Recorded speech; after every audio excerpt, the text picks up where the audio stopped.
사도행전은 우리가 곳곳에서 하나님이 일하시고 계시다, 성령께서 일하시고 계시다라는 것을 우리는 알 수 있습니다. 그런데 잘 생각해 보면 우리가 또 그런 하나님의 일하심을 꿈꾸지 않습니까? 그리고 역사 가운데서 성령께서 놀랍게 부흥을 일으키셨던 세대들이 있어요. 웨일즈의 부흥, 그 다음에 미국에 있었던 1차, 2차, 3차 대각성 운동, 대표적으로는 1907년에 있었던 평양 대부흥. 우리가 그런 걸 꿈꾸죠. 여러분, 근데 잘 생각해 보시면 지금 웨일즈는 어떻게 됐습니까? 지금 미국은 어떤가요? 한국에 일어났던 그 조선 땅에 있었던 평양은 지금 어떻게 됐습니까? 여러분, 우리는 현상을 쫓는 자들이 아닙니다. 그러니까 사도행전을 읽을 때 우리가 가장 주의해야 될 것이 무엇이냐면, 이렇게 했기 때문에 이런 현상이 일어났더라. 사도행전은 이걸 가르치는 게 아닙니다. 사도행전은 이 현상을 가르치는 것이 아니라 태도를 가르칩니다. 이럼에도 불구하고 사도들이 어떤 태도를 가지고 복음을 전했는가? 그리스도인들이, 교회의 구성원들이 어떤 태도를 가지고 예수를 섬겼는가? 여기에 집중하고 있습니다. 그랬더니 성령께서 도우셨더라입니다. 우리가 여러분 그 현상을 일반화하기 시작하면요, 경건한 그리스도인의 고난에 대해서 우리는 해석할 수 없습니다. 경건한 그리스도인의 의미 없는 죽음에 대해서 우리는 해석할 수 없습니다. 실제로 그런 케이스가 많지 않습니까? 여러분, 사도 야고보는 그렇게 뚜렷한 업적을 남기지 못한 상태에서 헤롯에게 칼을 맞아 죽습니다. 사도 야고보는 그러려고 부르심 받았습니까? 그러니까 우리가 현상을 이랬더니 이런 현상이 일어났더라, 성경은 이렇게 해석하는 것이 아니라 이 현상을 하나님의 도우심으로 놓고 보고, 하나님의 특별한 역사로 놓고 보고, 그 중간 가운데에 사도들이 어떤 태도를 가졌는가, 그리스도인들이 어떤 태도를 가졌는가에 좀 집중합니다. 오늘 본문은 그 사도들의 부르심에 대해서 얘기하고 있습니다. 사도들의 태도는 명백하게 자신들에게 합당한 부르심에 맞는 태도를 가지고 그들이 나아갔기 때문에 벌어진 일들입니다. 그런데 여러분, 부르심 이렇게 얘기하니까 굉장히 기독교적 용어이기 때문에 다르게 얘기하면 여러분이 살아가는 목적은 무엇입니까? 하나님께서는 여러분을 왜 이 교회에 현재 모이게 하셨고, 그리고 이 교회에서 여러분이 왜 함께 신앙생활을 하게 하셨고, 왜 그리스도를 주님으로 그리고 메시아로 섬기게 하셨습니까? 이유가 무엇입니까? 이게 이제 부르심인 거죠. 근데 우리가 부르심을 강조해야 되는 이유가 무엇일까요? 사실 교회나 종교에서 얘기하지 않고서는 요즘에는 개인의 삶의 목적에 대해서 이야기하고 있지 않습니다. 특히 과학적으로 놓고 봤을 때 사람은 목적이 있나요? 그냥 만들어졌어요. 그냥 이렇게 됐어요. 우리는 생명체에 불과합니다. 그러니까 우리가 사실은 삶의 목적, 삶의 이유, 삶의 의미, 이거는 다 대부분 종교에서 왔는데, 그러면 하나님은 우리를 왜 부르셨는가? 그리고 왜 우리를 이걸 강조해야 되는가? 라고 놓고 봤을 때는 그만큼 우리가 악하기 때문에 그래요. 우리 솔직히 여러분, 그리스도인과 교제하는 걸 더 좋아하십니까? 불신자와 교제하는 걸 더 좋아하십니까?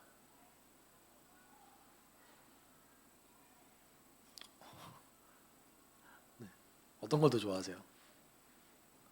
그리스도인과 함께 교제하는 게 더 좋죠. 불신자와 교제할 때 좀 불편한 부분이 있잖아요. 네. 여러분이 성도를 대할 때 잘 균형적으로 성숙한 성도님을 대하는 게 더 마음이 편하시고 좋으세요? 아니면은 전혀 훈련되지 않는 그런 분들을 대하시는 게 훨씬 편하십니까? 그러니까 우리는 부르심을 우리 마음속에 기억하지 않는 이상 우리가 편한 대로 우리가 생각하고 싶은 대로 삶이 흘러갈 수밖에 없습니다. 그거는 그리스도인이라고 하더라도 마찬가지입니다. 여러분, 말씀과 기도를 하는 이유는 무엇입니까? 여러분, 말씀과 기도가 솔직히 우리가 이렇게 생각하잖아요. 내가 말씀을 읽고 기도하는 그 이유가 주께 내 삶을 드리는 거 행위라고 생각할 때도 있을 것 같아요. 주를 위해 내가 이렇게 한다. 아니요, 말씀 읽고 기도하는 건 날 위해 하는 거예요. 그렇잖아요. 왜냐하면 그게 그리스도인의 특권이기 때문에 날 위해 하는 행위예요. 그럼 그리스도를 위해서 내가 무언가를 한다라는 거는 말씀과 기도로 충전해서 뭘 하는 거예요. 네. 이해하셨죠?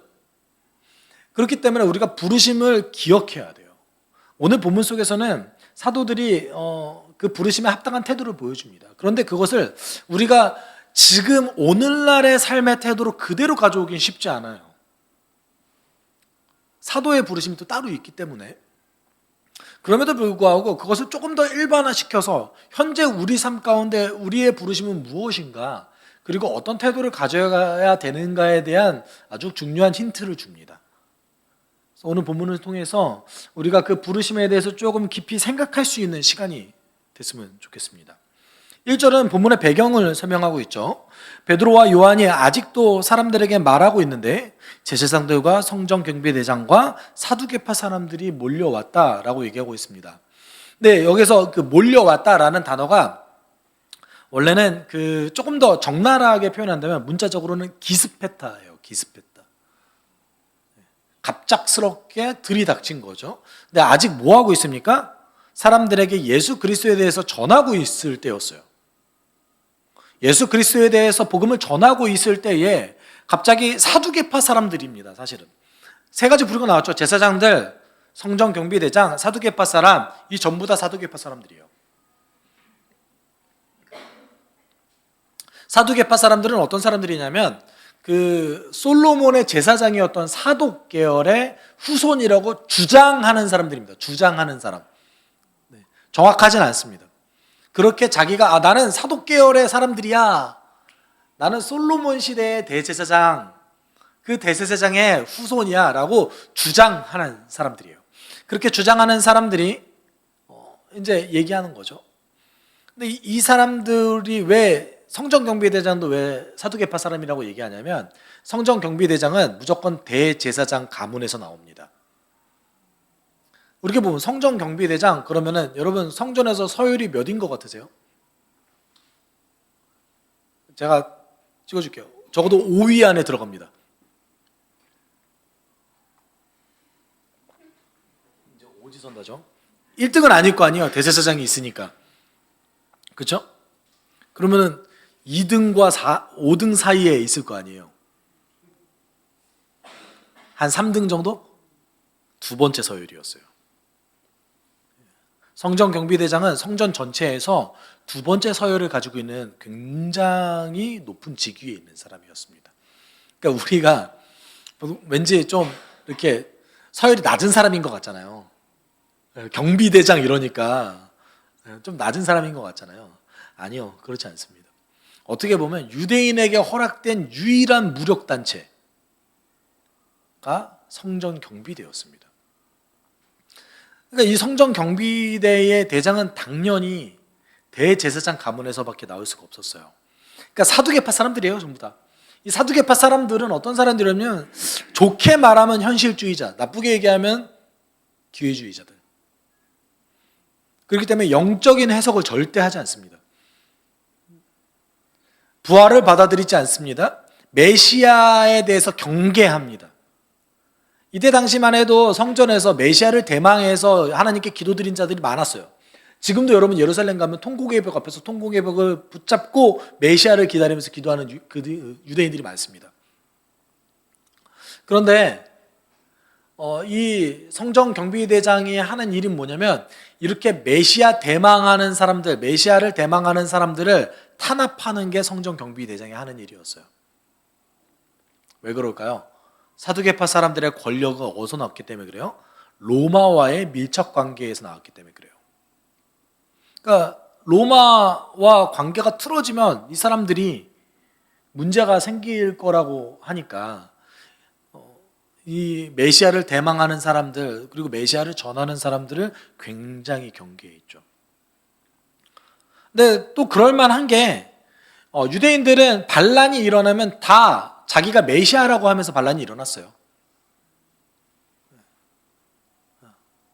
예를 들어서 AD 90년쯤에 일어났던 바르코코바의 반란을 놓고 봤을 때도 그때도 본인이 메시아라고 얘기하면서 반란이 일어났습니다. 뭐 한국도 그렇지 않습니까? 뭐 고려시대만 해도 본인이 미륵이라고 하고 반란 일으키잖아요. 그런데 여러분 지금 그러면 이 베드로와 요한을 덮친 이유가 뭘까요? 메시아를 전하잖아요. 그렇기 때문에 덮친 거예요. 그리고 그 메시아를 전했더니 사람들이 갑자기 급격하게 믿기 시작하는 거예요. 심지어 몇 달 전에 본인이 죽였던 그 예수를 사람들이 급격하게 믿기 시작한 거예요. 그러니까 이거 그냥 두면 안 되겠구나. 그래서 베드로와 요한을 덮쳤던 것이죠. 그런데 좀 달라진 부분이 있습니다. 예수님은 한밤중에 백성들이 보지 않는 곳에서 몰래 잡았어요. 그런데 베드로와 요한은 사람들이 모두 보는 앞에서 덮쳤거든요. 왜 그랬을까요? 그냥 기다렸다가 몰래 이렇게 잡아들인 게 아니라 사도들을 굉장히 하찮게 봤기 때문에 그래요. 왜냐하면 불과 몇 달 전에 예수님 잡혔을 때 사도들이 어떻게 했습니까? 도망갔잖아요. 심지어 대제사장의 앞에서 대제사장의 그 집에 앞들여서 베드로가 어떻게 행동했습니까? 예수님 큰 소리로 부인하고 저주했잖아요. 그 베드로가 성전에서 다시 복음을 전하니까 이제 저 하찮은 것 그래서 그냥 덮친 거죠. 근데 왜 이렇게 분노했냐면 2절에 이렇게 얘기해요. 그들은 사도들이 백성을 가르치는 것과 예수의 부활을 내세워서 죽은 사람들의 부활을 선전하고 있는 것에 격분해서라고 얘기하고 있습니다. 첫 번째 뭘 가르치는 것? 백성을 가르치는 행위 자체에 대해서 분노했고, 왜냐하면 사도들이 뭐 바리새파 사람들도 아니었고 서기관도 아니었고 사두개파 사람도 아니었어요. 그럼에도 불구하고 성전에서 누군가를 가르치니까 이 권한이 누구에게 있느냐 이런 문제가 있었던 것이죠. 두 번째는 부활에 대해서 선전하고 있는 것에 대해서, 왜냐하면 부활이라는 개념이 메시아 사상과 굉장히 밀접하게 관련되어 있거든요. 베드로도 시편을 인용하면서 다윗의 시편을 인용하면서 메시아는 부활한 자다 라면서 이제 설교하지 않습니까? 오순절 사건 바로 이후에 이 두 가지에 대해서 사두개파 사람들 굉장히 분노했어요. 근데 실제로 예수께서 그 예루살렘 근처에서 죽은 사람 한 사람을 살린 적이 있으십니다. 요한복음에 등장하죠. 나사로를 다시 살리셨어요. 근데 이 나사로가 죽었다가 다시 살아났다는 소문이 예루살렘에 돌자 이때 당시 사두개파 사람들이 어떻게 행동했냐면 이렇게 서로 공유회를 소집해서 이렇게 얘기했어요. 이 사람이, 여기서 예수님이죠, 이 사람이 표징을 많이 행하고 있으니 어떻게 하면 좋겠습니까? 이 사람을 그대로 두면 모두 그를 믿게 될 것이요, 그렇게 되면 로마 사람들이 와서 우리의 땅과 민족을 약탈할 것입니다 라고 서로 회의했다는 거예요. 그러니까 사두개파 사람들의 태도가 이런 거예요. 자기 눈앞에서 기적이 벌어졌어요. 자기 눈앞에서 죽은 사람이 살아났다라는 소문이 났어요.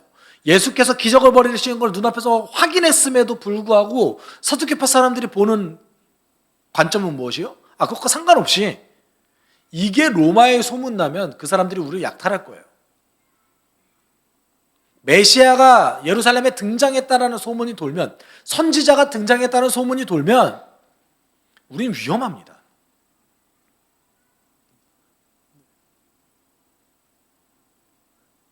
지금 이 사두개파 사람들의 머릿속에 있는 그 생각을 여러분 읽으셔야 됩니다. 이 사람들은 유대 최고의 종교 지도자들이었습니다. 대제사장은 성전의 지도자였습니다. 그럼에도 불구하고 이 사람들은 하나님의 뜻이 우선이 아니었어요. 뭐가 우선이에요? 자신의 권력, 나의 기득권이 우선이었던 것이죠. 대체적으로 여러분 가끔은 저는 이 종교 지도자들의 모습을 보면서 목회자의 모습을 보기도 합니다.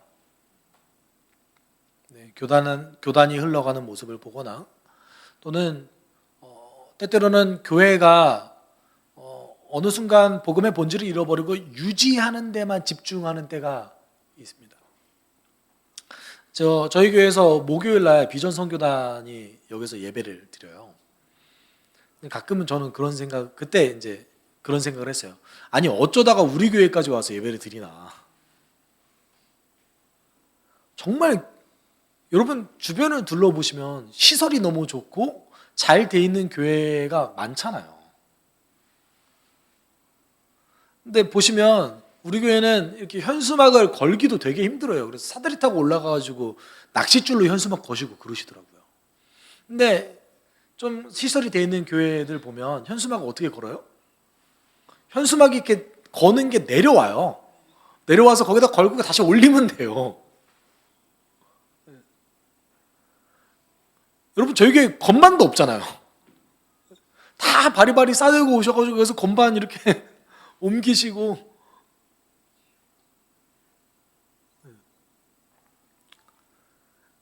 한 대략 수십 개 교회에서 거절을 당했다고 합니다. 불과 한 20명 정도가 예배드리는 거에 대해서 허락을 안 해줬다고 해요. 왜요? 관리가 귀찮아지니까요.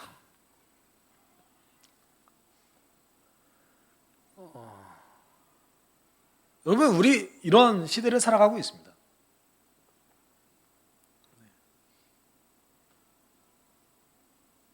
교회 건물은 교회 게 아니에요. 하나님 거지. 그렇잖아요. 하나님의 일을 위해서 교회 건물 좀 망가지면 어때요? 하나님 위해서 쓰이는 건데. 그리고 원래 사용되는 거지. 어느 순간 이제 교회도 자신의 안위를 위해서 존재하기도 합니다. 저도 사실은 부르주의에 대해서 심각하게 고민하지 않을 때는 이런 생각 많이 해요. 제가 그때 되게 비전 선교단 간사들이랑 대화 나누면서 너무 좋았지만 되게 반성했어요. 그분들 자비랑 선교사였거든요. 전부 다 자신의 인생을 자신의 돈을 들여서 장기 선교사로 헌신한 자들이었어요. 기분이 너무 좋았어요. 그들과 대화를 나눌 때. 그러면서 이제 목사들과 하는 대화들이 막 생각난 거예요. 좀 더 좋은 사역지 구하고 좀 더 좋은 곳에 청빙받기 위해서 노력하는 우리 세대 목회자들의 모습을 보면서 되게 깊은 반성을 했습니다. 여러분 그렇기 때문에 우리가 부르심을 기억해야 돼요. 우리를 왜 부르셨는가? 여러분 이렇게 갑작스럽게 사두개파 사람들에 의해서 덮쳐져서 이 사도들이 연행당합니다. 감옥에 갇힌 건 아니고 이제 다음날 아침까지 가둬진 거죠. 근데 이런 상황이 벌어지면 사람들은 흩어지거나 또는 이제 조금 더 베드로와 요한이 했던 말에 대해서 거절감을 거부할 수도 있을 텐데 이렇게 사도들이 성전 경비대에 끌려갔음에도 불구하고 4절은 이렇게 얘기하고 있어요. 그런데 사도들의 말을 들은 사람들 가운데서 믿는 사람들이 많으니 남자 어른 수가 약 5,000명이나 되었다라고 얘기하고 있습니다. 어떤 학자는 오순절 때부터 지금까지 믿는 자가 5천 명이다 라고 얘기하는 학자도 있고요. 아니면 지금 여기 모여서 예수를 믿는 자가 5천 명이 되었다라고 얘기하는 사람들도 있습니다. 그렇지만 어찌되었건 중요한 것은 무엇입니까? 아주 급격하게 예수를 믿는 자가 증가했다라는 거예요.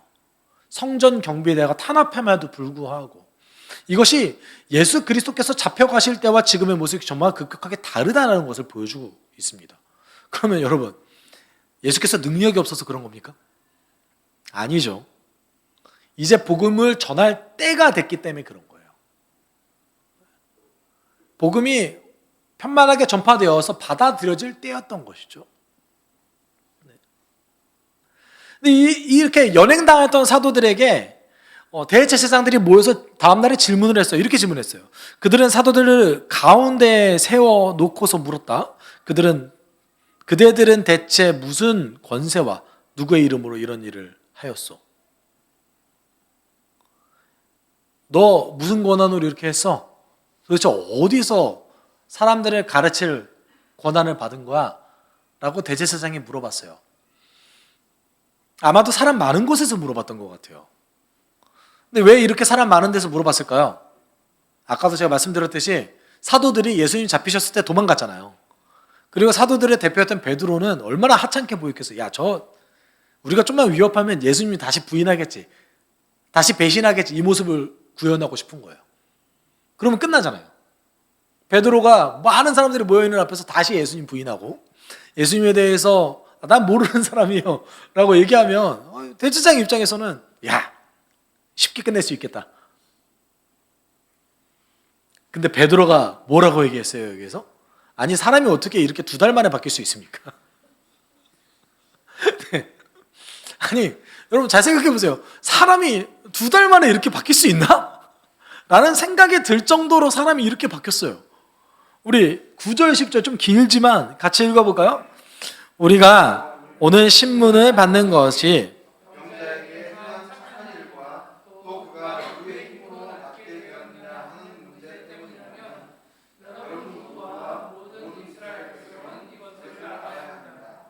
이 사람이 성한 몸으로 여러분 앞에 서게 된 것은 여러분이 십자가에 못 박아 죽였으나 하나님이 죽은 사람들 가운데서 살리신 나사렛 예수 그리스도의 이름을 힘입어서 된 것입니다. 아멘. 이제 대제사장과 사두개파 사람들이 뒤통수를 한 대 맞은 거예요. 쟤 뭐지? 우리가 이렇게 위협을 했는데 지금 무슨 얘기를 하는 거지? 근데 여기서 보시면 굉장히 지혜롭게 얘기했어요. 어떻게 얘기했냐면 우리가 행한 일이 어떤 일이래요? 병자에게 행한 착한 일이래요. 야, 나 착한 일 했는데 네가 왜 나한테 뭐라고 그래? 일단 첫 번째 이거예요. 그러니까 본인이 가르친 거에 대해서는 얘기하지 않았어요. 이 말이 뭐예요? 난 착한 일을 행했고 이 착한 일을 행한 것 때문에 이런 일이 벌어진 거야. 이 말인 거예요, 사실은. 그러면서 뭐라고 얘기해요? 그래도 할 말은 다 하죠. 이스라엘 백성 이거 반드시 알아야 돼요. 이 사람이 이렇게 낳게 된 이유는 죽었다가 다시 살아난 예수께서 너희들이 죽인 예수, 그 예수를 하나님이 살리셨고 그 살아난 예수 그리스도의 이름 때문에 이런 일이 벌어졌습니다 라고 얘기한 거예요. 처음에 지혜롭게 얘기하기도 했지만 아주 용기 있게 얘기했어요. 여러분, 예수께서 십자가형에 처형당했다라는 것은 로마의 공식적인 판결이었어요. 사형 집행이 된 거잖아요. 그 로마 총독부의 서슬퍼런 그 압제 속에서 예수 그리스도의 십자가 처형이 이미 결정된 거거든요. 근데 불과 2달 만에 처형당한 사람의 제자가 예수의 그 십자가 처형에 대해서 부당하다고 얘기하는 것이 여러분 어떤 의미를 가지는 거겠습니까? 그렇지 않으세요? 사실 말이 안 되는 거죠. 이거는 뭔가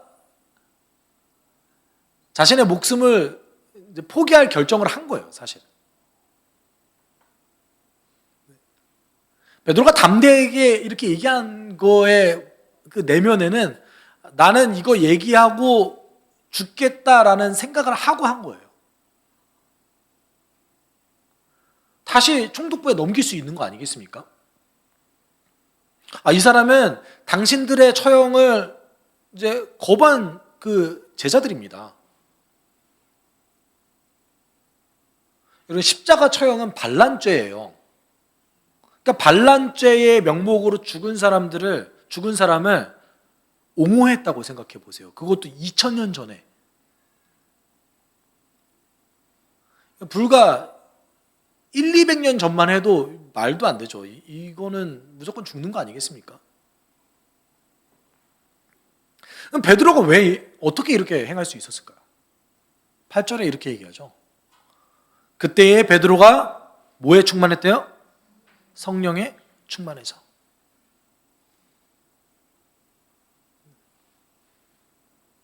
베드로가 성령에 충만했던 이렇게 행동한 거예요. 그런데 이 얘기를 여러분 뭔가 누가 이미 예견한 것 같지 않으세요? 누가복음 21장에서 예수께서 이미 한번 말씀하셨어요. 사람들이 너희를 회당에, 총독부 앞에, 그리고 공의회에 너희들을 세울 것이다. 너희들을 잡아다가 사람들이 너희를 재판장에 세울 것인데 그때에 담대해라. 내가 너희들에게 할 말을 알려주겠다. 그 말이 그대로 이루어진 거죠. 근데 예수께서 그렇게 얘기하신 이유가 무엇입니까? 왜냐하면 그때가 나에 대해서 전할 기회이기 때문이다. 베드로가 이것을 기억했는지는 모르겠습니다. 다만 베드로를 돕는 성령께서는 베드로로 하여금 이 위기를 기회로 바꿀 수 있게끔 도움을 주셨어요.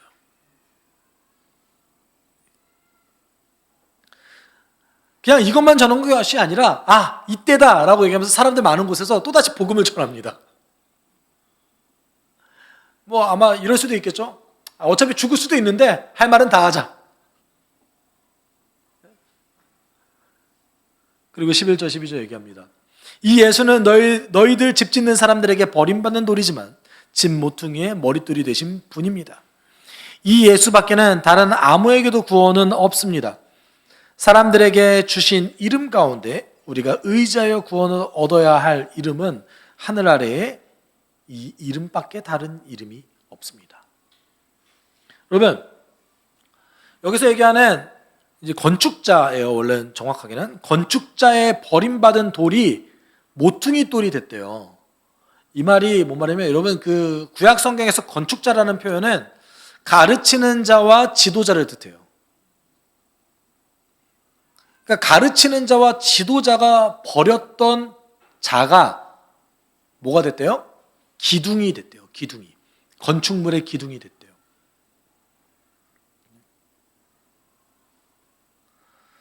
모퉁이 돌이라는 게 그 벽과 벽 사이를 지탱해주는 기둥이거든요.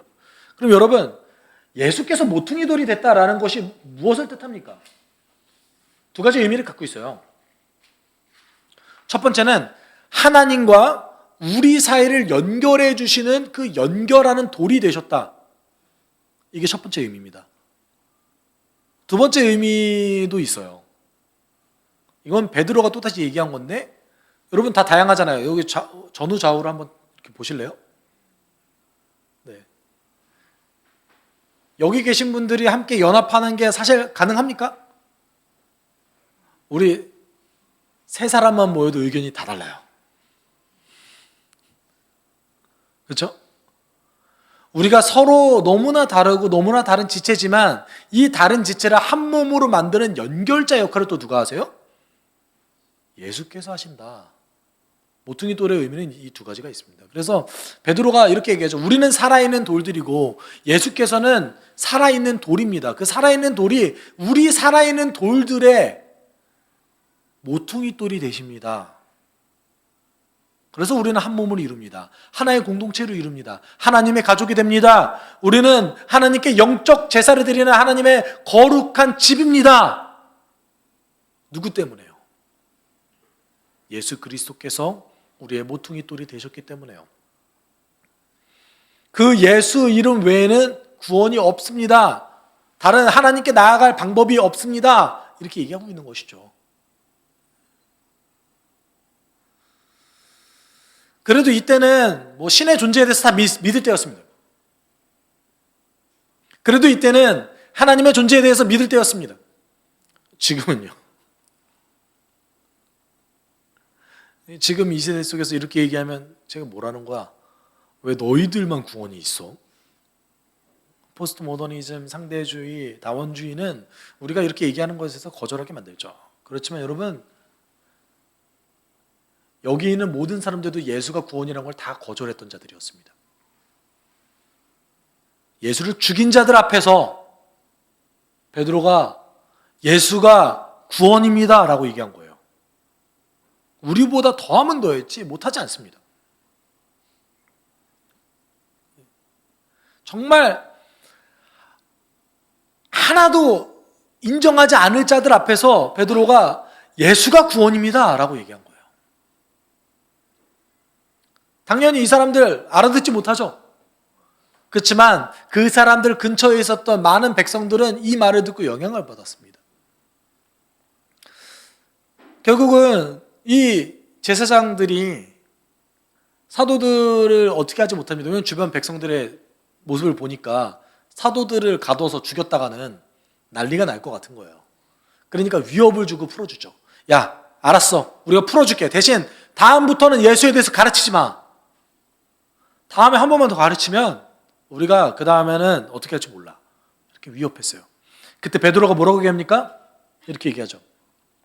그때 베드로와 요한은 대답하였다. 하나님의 말씀을 듣는 것보다 당신의 말을 듣는 것이 하나님 보시기에 옳은 일인가를 판단해 보십시오.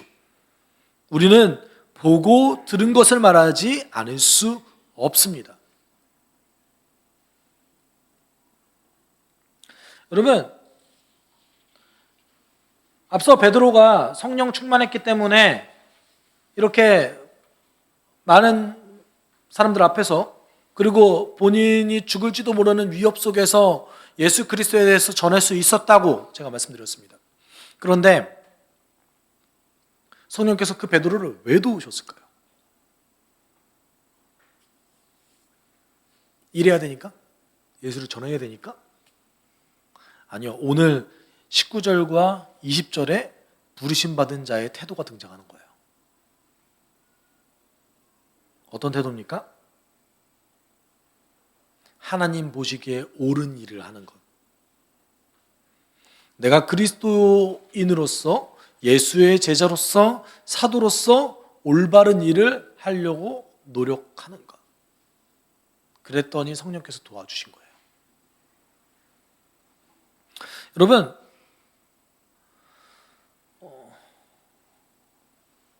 베드로는 불과 2달 전만 해도 예수님 부인했습니다.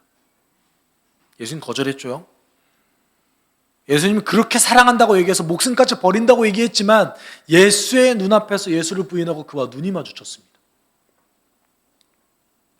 어쩜 이렇게 뻔뻔할까요? 2달 만에 오더니 예수밖에 없습니다 라고 얘기하고 있어요. 대제사장이 볼 때는 기가 차겠죠. 쟤는 뭐하는 애야 도대체.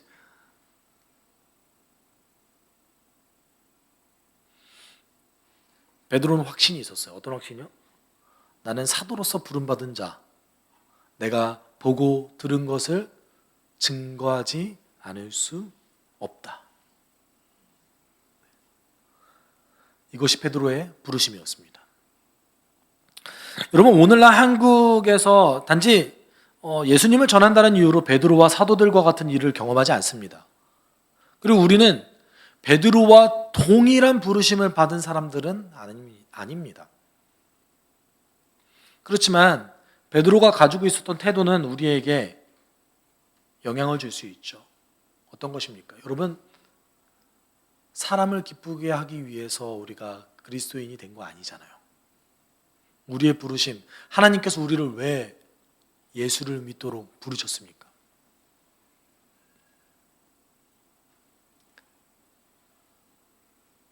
하나님의 뜻대로 살아가게 하기 위해서 부르지 않으셨습니까? 근데 우리 가운데 여기에 한 가지 더 믿음이 필요해요. 많은 그리스도인들이 하나님 뜻대로 살아가는 것이 손해라고 생각해요. 자기를 희생하는 거라고 생각해요. 여러분, 그러면 하나님은 우리를 착취하기 위해서 예수 그리스도를 우리에게 보내주셨습니까? 우리 가운데 확고하게 자리 잡아야 되는 믿음이 하나 있는데, 그것이 무엇이냐면 우리가 하나님의 기뻐하시는 대로 살면 그것이 우리 삶의 유익이다라는 믿음이 필요해요.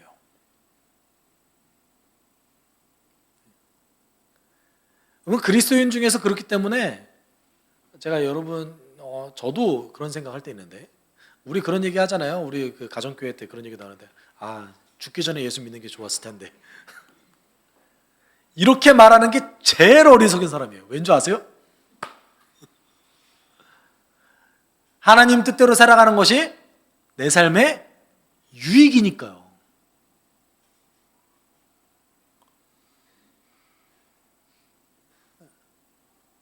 하나님 뜻대로 살아가는 것이 지금 눈에 봤을 때는 시간도 손해보고 금전적인 손해도 보고 내가 하지 못하는 게 얼마나 많습니까?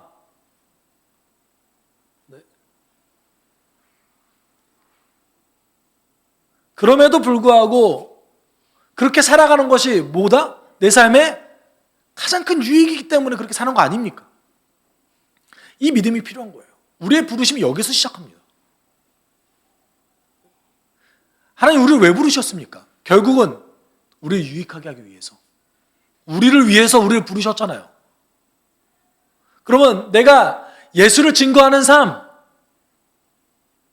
예수 때문에 선한 행위를 하는 삶, 혹시 그것 때문에 어려움이 있더라도 그렇게 살아가는 것은 우리 삶의 가장 큰 유익이라는 것이죠. 사도 베드로는 이 그리스도인의 부르심에 대해서 이렇게 얘기했습니다. 조금 길지만 같이 읽었으면 좋겠습니다. 죄를 짓고 매를 맞으며 참으면 그것이 무슨 자랑이 되겠습니까? 그러나 선을 행하다가 고난을 당하면서 참으면 그것은 하나님께서 보시기에 아름다운 일입니다. 바로 이것을 위하여 여러분은 부르심을 받았습니다. 그리스도께서는 여러분을 위하여 고난을 당하심으로써 여러분이 자기의 발자취를 따르게 하시려고 여러분에게 본을 남겨 놓으셨습니다. 아멘. 한국 교회 가운데 조금 이상한 전통이 있어요. 본인이 과거에 하나님 믿기 전에 얼마나 더럽고 악했는지를 자랑해요. 그러면서 뭐라고 얘기합니까? 하나님이 나를 이렇게까지 변화시켰습니다. 물론 그것은 간증이 될 수 있지만 우리의 부르심이 아닙니다. 여러분, 우리는 뭘 위해서 부름받은 거예요? 그리스도 때문에 선을 행하기 위해서 부름받았어요. 여러분이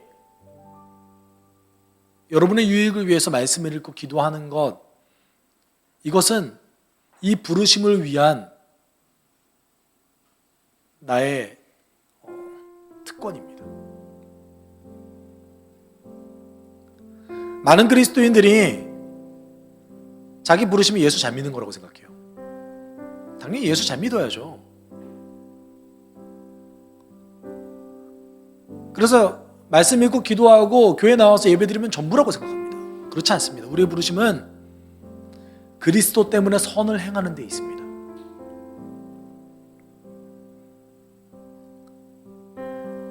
내 삶을 통해서 예수를 전하는 데 있습니다. 내 삶이 예수를 따라가는 데에 있습니다.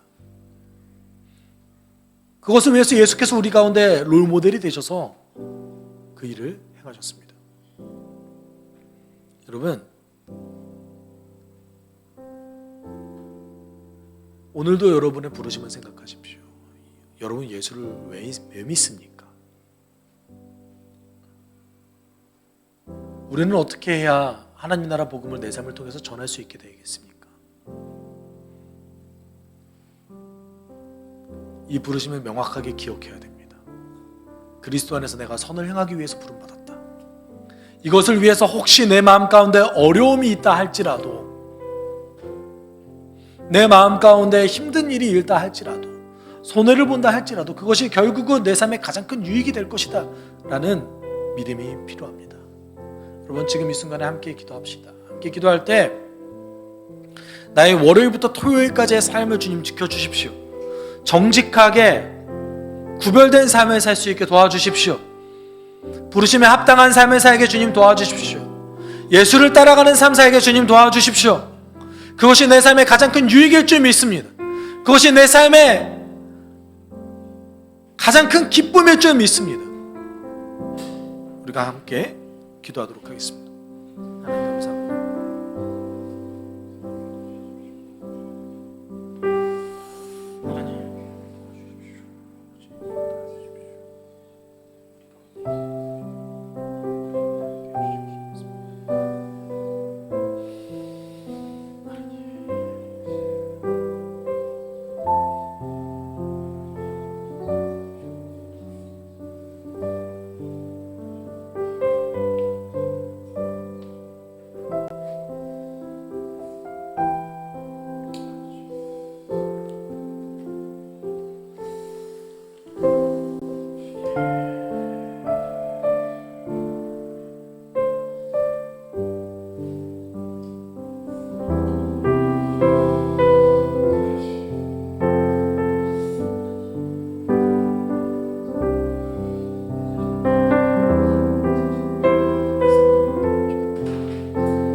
사랑과 은혜가 풍성하신 하나님 아버지, 우리의 부르심이 우리의 삶을 통해서 그리스도 때문에 선을 행함에 있음을 믿습니다. 주님, 그 삶이 우리 삶 가운데 가장 큰 유익일 줄 믿습니다. 예수 따라가며 참고 견디며 선을 행하길 원하오니 성령님, 우리의 삶을 붙잡아 주십시오. 우리를 인도해 주십시오. 그것을 위해서 말씀 읽고 기도에 집중할 수 있게 주님 도와주십시오. 예수 그리스도를 더 누리며 삶으로 나타낼 수 있는 우리가 되길 원합니다. 인도해 주십시오. 예수님 이름으로 기도드립니다. 아멘.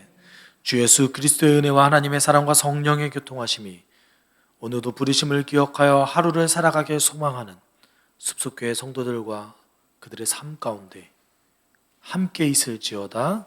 아멘.